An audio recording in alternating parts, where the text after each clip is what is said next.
முருகனே துணை. அனைவருக்கும் இனிய வணக்கம்.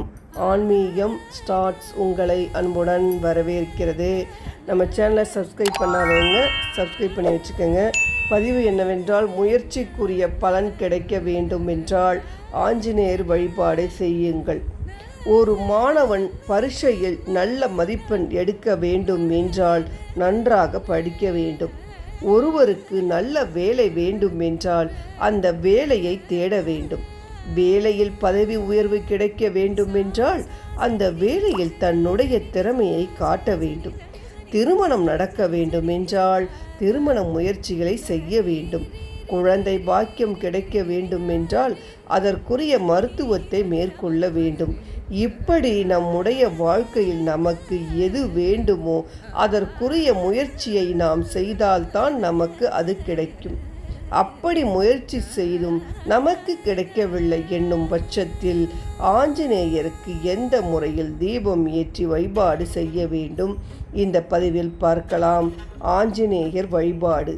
நாம் நம்முடைய முயற்சியை தொடர்ந்து விடாப்பிடியாக செய்து கொண்டே வந்தோம் என்றால் நம்முடைய இலக்கை ஒரு நாள் இல்லாவிட்டாலும் ஒரு நாள் அடைந்து விடுவோம்.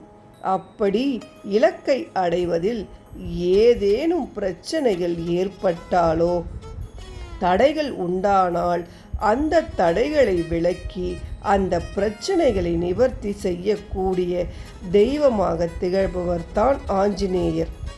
இவருக்கு காரிய வெற்றியை தரக்கூடிய ஆற்றல் இருக்கிறது.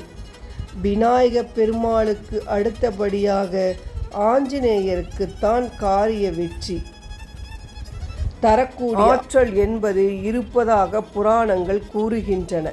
அப்படிப்பட்ட ஆஞ்சநேயருக்கு நாம் ஏற்ற வேண்டிய தீபத்தை பற்றி பார்ப்போம். எந்த ஒரு செயலை செய்வதற்கு முன்பாக அந்த செயலில் வெற்றி கிடைக்க வேண்டும் என்னும் பட்சத்தில் நாம் ஆஞ்சநேயருக்கு தீபம் ஏற்ற வேண்டும். இதற்கு நல்ல நாளாக பார்த்து ஒரு நாளை தேர்வு செய்து கொள்ளுங்கள். முடிந்த அளவிற்கு அது வளர்பிறையாக இருக்க வேண்டும்.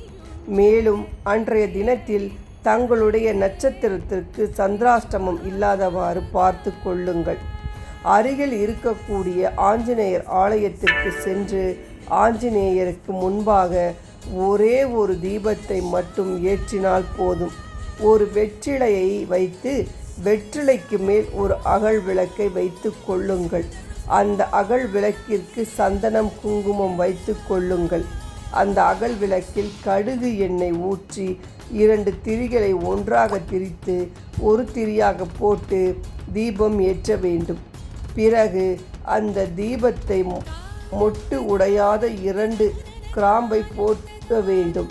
பிறகு எந்த காரியம் வெற்றி அடைய வேண்டும் என்று நினைக்கிறீர்களோ அதை ஆஞ்சநேயரிடம் கூறி வழிபாடு செய்ய வேண்டும். இப்படி தொடர்ச்சியாக 48 நாட்கள் ஆஞ்சநேயருக்கு நாம் தீபம் ஏற்றினோம் என்றால் நாம் செய்த செயலுக்காக முயற்சி செய்கிறோமோ அந்த முயற்சிகள் வெற்றி அடையும். மேலும் கடுகு எண்ணெய் என்பது மகாலட்சுமிக்குரியதாக கருதப்படுகிறது.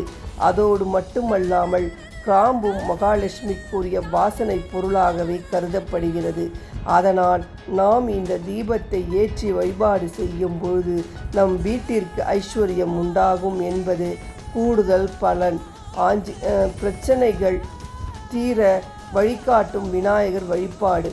ஆஞ்சநேயரை முழு மனதோடு நம்பி நம்முடைய காரியத்தில் வெற்றி பெற வேண்டும் என்ற ஒரே நோக்கத்தோடு முயற்சிகளை மேற்கொண்டு அதோடு இந்த தீபத்தையும் ஏற்றி வர ஆஞ்சநேயரின் அருளால் முயற்சிகள் வெற்றி அடையும் என்ற தகவலை கூறிக்கொண்டு நிறைவு செய்து கொள்கிறேன். நன்றி, வணக்கம்.